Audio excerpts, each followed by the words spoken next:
struggles with the debt crisis, their American counterparts are spending much of their time fending off ever more curious authorities. The New York Attorney General is the latest man with a new line of inquiry as he subpoenas 8 banks to see if they misled the credit rating agencies. Is this a justified crackdown or more than a witch hunt? Little more than a witch hunt, rather.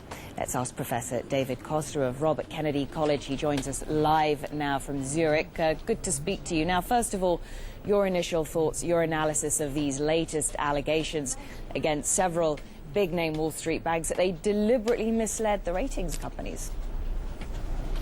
I think I understand that the banks had all the interest of having those security with a very good rating, but at the same time, is this really sufficient, the will to get a good rating? Is this really sufficient to prove some wrongdoing from the banks? And I think for what we have seen at the moment, the information we have now from the New York Attorney Office, the elements are not sufficient to determine that the banks are the sole responsible for what happened with the rating of those securities. Okay, so how then is this case going to play out? How's it going to be resolved? Well, at the moment, let's not forget that this is just an investigation, so they are just looking into this, and it's quite common to see investigation from the Attorney General after there's been a case brought in by the SEC, like happened for the case of Goldman Sachs. But let's not forget that the rating agency had a model which assumed from historical data that housing prices could not drop nationwide at the same time. That's what happened. So I would say banks at the moment are a very easy target, but I would wait before playing the blame game, because there might be even no case at all here. Because there have been increasing questions and concerns as well over the role of ratings agencies and about whether or not they should be conducting their own in-depth analysis and research rather than perhaps relying a little too heavily on second-hand information.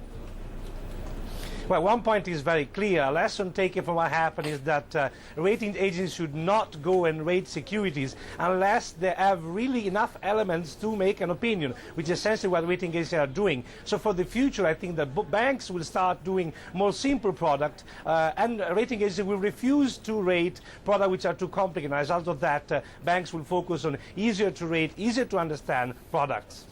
And you mentioned the political climate at the moment. This does come at a time when Wall Street and major banks around the world are coming under increasing scrutiny from regulators. There is a lot of pressure, and this might impact adversely a number of banks, not just in the US, but also in Europe. That said, it is a bit early to judge, because we have seen a very good first quarter by most of the banks, but there is a lot of political pressure to take strong and decisive action toward those banks, and really to set a line and say we will not tolerate more misbehavior in the future. So with that in mind then, I mean, as you say, there is an investigation. There have been questions over the very substance of these allegations and whether anything will necessarily emerge from it. But very briefly, what are the potential implications for regulation looking ahead? Well, we have already seen that they are trying to form a board for ratings, and there will be more scrutiny on rating agency related not just to asset-backed securities, but throughout the board. There will be more scrutiny on ratings. Thank you so much for joining us. We do appreciate your thoughts, your analysis. That was Professor David Costa of Robert Kennedy College, joining us live from Zurich. Okay, well, it's time for a break now.